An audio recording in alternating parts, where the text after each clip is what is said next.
If you kept up with the news in the past few weeks, you'll have noticed that Ukraine has featured quite a lot, specifically Ukraine's relationship with Russia, as up to around 100,000 Russian soldiers were stationed very close to the Ukrainian border and there were fears of an invasion. Now, as of last week, these Russian forces have pulled back, so the likelihood of a war between the two is somewhat less than it was. However, this still brought Ukraine into focus and put it on the map. And that's why in today's video I want to talk about Ukraine. The current heightened tension between the two nations has existed since 2014, when the Ukrainian government wanted to forge closer ties with the European Union. However, at the last minute, the president decided instead to become closer with Russia, the traditional partner of Ukraine, which angered many people and started a period of protest called the Euromaidan, named after the square in Kiev where it took place. Generally speaking, those in the west of Ukraine favour a closer relationship with the European Union, and those in the east and the south favour being closer to Russia. And Kiev was a hotspot for pro-European Union activity and is where the protest took off. It eventually led to the ousting of the Ukrainian president Viktor Yanukovych, who fled to Russia as the protesters took over the Ukrainian government. This was followed very shortly afterwards by the annexation of Crimea, which is this peninsula in the very south of Ukraine, by Russian soldiers who invaded without any insignia or official communication, but took over military bases and held a very controversial referendum inside the peninsula, which overwhelmingly voted in favor of joining Russia and leaving Ukraine. And this has been the de facto state of the peninsula up to this day. This was met soon afterwards by protests and eventual secessionist movements in the very east of Ukraine, in the cities of Lugansk or Luhansk and Donetsk, wherein armed protesters declared their independence from Ukraine and the creation of two new states. And you can potentially tell by their flags where they got their inspiration for and who they wanted to join. And in fact, actually, these two states, one of the People's Republic of Luhansk and one of the People's Republic of Donetsk, even proposed to form a joint state at one point. Don't secessionist states have any kind of copyright on their flags? Definitely shouldn't add any stars. They wanted to call this new state Novorossiya, which is New Russia, although eventually this plan fell through. However, the entire area where there is secessionist movement going on is called Donbas, and so this has often been termed as the war in Donbas and is somewhat still going on to this day, as it's not yet been resolved. On the one hand, you've got the Ukrainian military and various militia groups that are fighting, claiming that they are taking back a part of Ukraine that has illegally seceded against them, whereas on the other side, you've got these self-declared people's republics and the soldiers there that are clearly being supported by the Russians as well as various other groups, saying that they have voted for this independence and that they have a right to self-determination and to secede. And it's a very messy conflict. This has been a very quick summary, and I will cover this in more detail in the future. But did you know that actually some of this conflict goes all the way back to the Viking Age? Of course, it goes without saying that the more obvious historical backdrop and the elephant in the room is the USSR, as during this time Ukraine and Russia were both republics within this broader entity of the USSR, and so it makes sense that some in Ukraine would want to join with Russia, and there's a very particular reason why it is the regions of Luhansk and Donetsk that feel very strongly Russian and decided to go that way. However, that is for a different video. But did you know that you can find out more by going to MagellanTV for just this history about Ukraine and Russia in the same entity and explaining some of the roots of the modern conflict today? MagellanTV is a paid-for video streaming service with thousands of different documentaries that you can gain access to with a small monthly fee. They cover many different topics like science, nature, and history. I'd like to recommend one in particular today, which is from a series called Evolution of Evil about all of these historical dictators, but in particular an episode called Russia's Steel Tyrant, which is of course about Stalin, as I think he is a crucial figure for understanding why Ukraine is so divided on supporting Russia or moving away from that path. So it's a really great watch, and you can have access to this and many other documentaries on similar topics by going to MagellanTV. There's even a special offer for viewers of this channel. You can either go to the description or simply type try.magellantv.com/historywithhilbert for a free month of premium membership. It's really worth checking out, so do check it out because that does help out the channel as well, and you can get access to all these great documentaries. But anyway, let's dive into it. The importance of the Soviet Union for the current conflict between Ukraine and Russia can't be overstated. But what's interesting for this video is how the post-Soviet, after the fall of the USSR, how this influenced the national narratives and identities of Ukraine and Russia, as they both draw on many of the same elements of this Viking Age past to reconstruct a national narrative. The connection to the Viking Age isn't just me creating a link where there isn't one, and in actual fact in recent years this has come to the fore in terms of the geopolitical relationship between Russia and Ukraine. For example, in 2014, the Russian President Vladimir Putin actually said in a speech that he considered, when speaking of the Russians and Ukrainians, that they are one people, and that Kiev is the mother of Russian cities. Ancient Rus is our common source, and we cannot live without each other. Now, what he's referring to here is the Kievan Rus, which was a political entity starting in around the 9th century and continuing on for several centuries later, that initially was made up of Scandinavians going down the eastern rivers such as the Dniepr, Dvina, Volga and Don, largely to trade with peoples around the Black Sea, such as the Byzantines as well as the Abbasid Arab Caliphate and other peoples there. Eventually, they mixed with Slavic groups and other tribes around the area and became a somewhat separate entity that wasn't wholly Scandinavian and wasn't wholly Slavic, but something of a hybrid. And these are very important because, as you can see, that entity covered large parts of what is today Eastern Europe, of not only Russia but also Ukraine. And an important early figure is Prince Oleg. Now, Oleg is the Slavicized version of the Old Norse name Helgi, and he's important because his power base was in Novgorod, and that's the Old Norse Holmgarðr. And Novgorod, of course, is today in Russia. However, he is famous because he actually took over control of another important city at the time, which is Kiev, or Kænugarðr, as it was known at the time. And of course, Kiev is today the capital of Ukraine. So you can see there is a clear link within the Kievan Rus between areas that today are in Russia and some that today are in Ukraine. Although this is obviously a post-Viking Age split. At the time, there was no conception of what is Russia and what is Ukraine.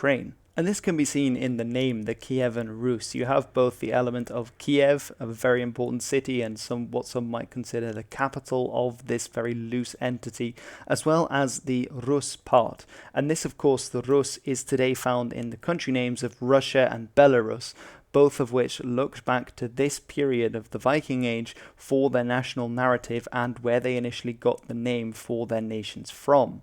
However, it's important to remember that this entity wasn't one block of a country like Ukraine or Russia or any modern nation state. And in actual fact, it was made up of many, often much smaller, semi-independent political entities that often went to war with one another and sometimes also worked together under a grand prince. I should also briefly mention that Kievan Rus is actually a 19th century coinage, and contemporaneously they weren't referred to as Kievan Rus, but rather as Rus, or in the Arabic sources as Al-Rusiya, and Rus potentially has an interesting etymology, but that is something for another video.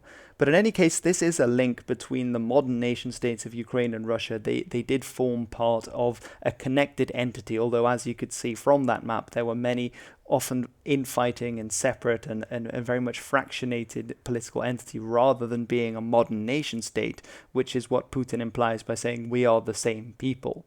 What's interesting is that actually for much of the history following the Mongol invasions of Europe, this area was divided, with the Mongols taking much of the eastern half and the western half falling sway to the Polish-Lithuanian Commonwealth for much of its history. Although in Ukraine, of course, there would be Cossack rebellions and other uprisings against them, and some movements towards Moscow, and also vice versa. The importance of this time period for modern Russia can be seen in 2016, when in Moscow a statue was put up of Vladimir the Great, one of the grand princes of this entity that ruled over most of the Kievan Rus.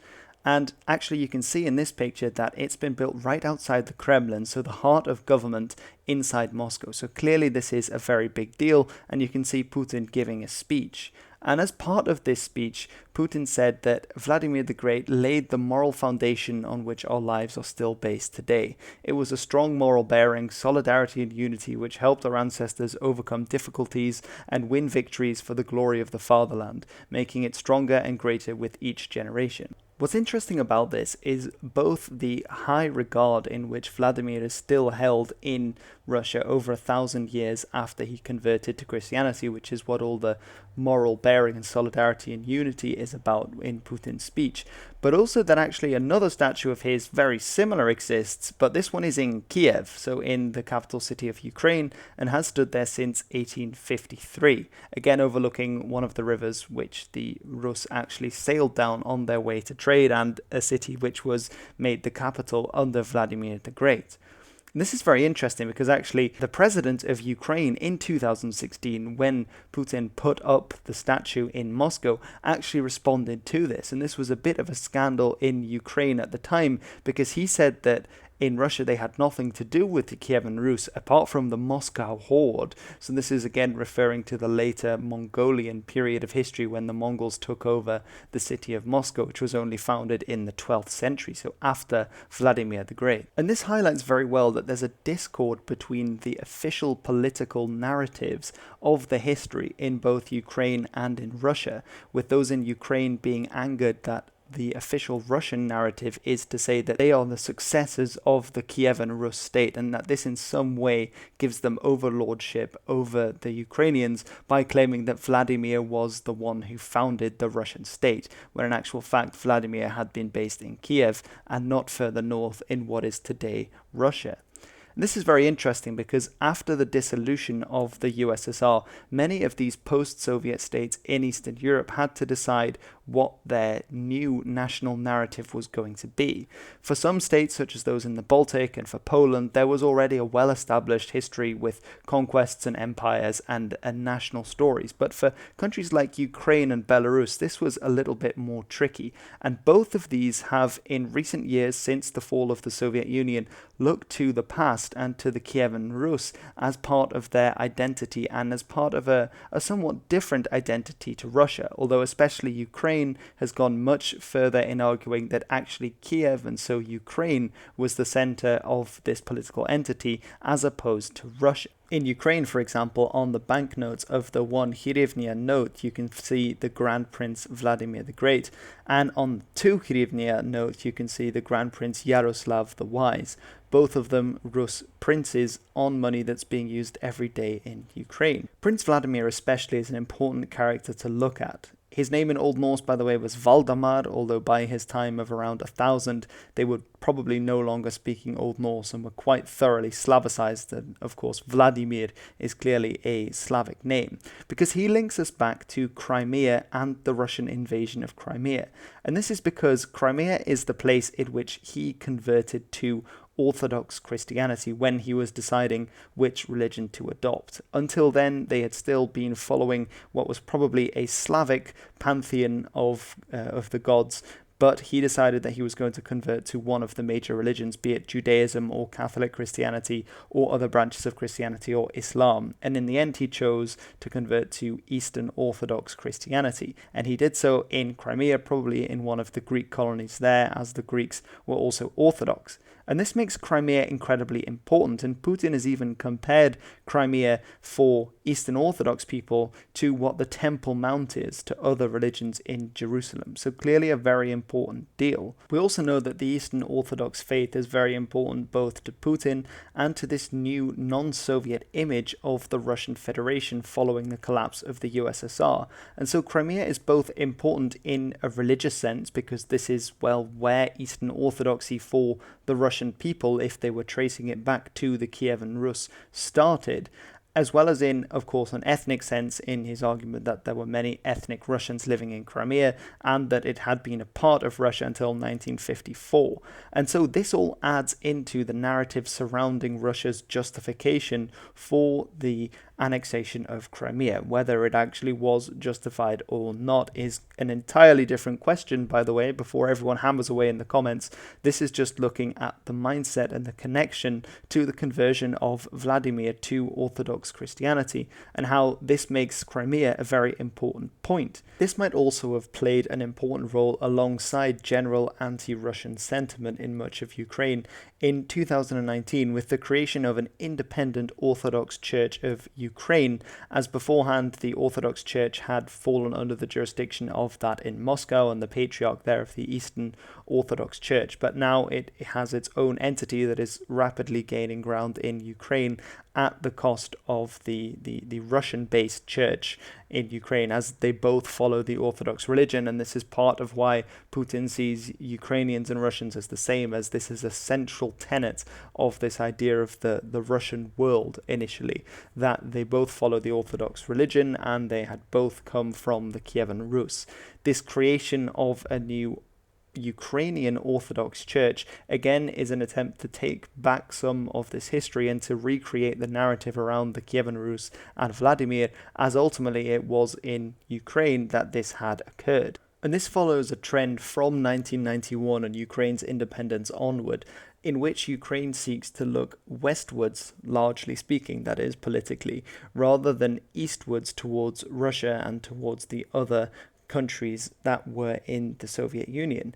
And they even point to the historiography and say that the very Scandinavian makeup of much of the Kievan Rus and the political allegiances, Vladimir, for example, actually to gain control of the Kievan Rus entities had to go to Norway for help. And many of the other princes would go to Norway or to Sweden, and they would often be backed up by Scandinavian mercenaries, as well as making alliances with Frankish rulers and other rulers in the west, as well as, of course, looking to the east and settling towns in what is today Russia. And many in Ukraine see the Kievan Rus therefore as an ancestor state to the Ukrainian state, while many in Russia, which is Putin's line, is that the Kievan Rus are the ancestor state for all of the states, but they are actually one state, and that Russia is the only successor state which they will recognize.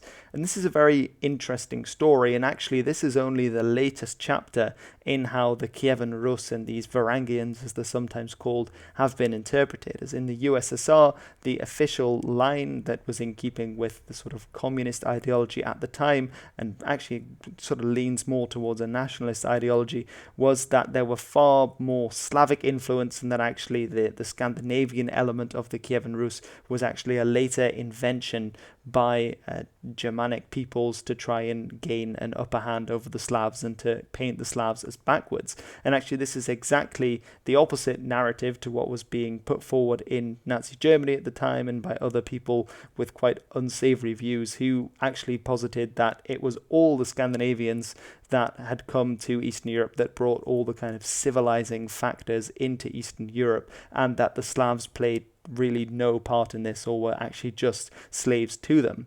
And actually this is something that played out when Adolf Hitler and the Germans conquered Poland in 1939. Of course, the Soviets coming in from the other side, they claimed that they'd found archaeological evidence that it was actually the Germanic peoples that had come and had brought in all of these developments and changes in Poland, when in actual fact the real archaeology bears out that it was a combination of the two, and that thinking in such strict racial ethnic terms back in that period of time really doesn't hold up very strongly when looking at the archaeological evidence, and that the truth is of course a lot more complex and not as race driven as both the USSR's ideology and Nazi Germany's ideology wanted people to believe at the time, just based on their sort of modern political goals rather than looking at the history in its own right. In any case, it's a very interesting subject that I would be more than happy to look at in more detail in the future.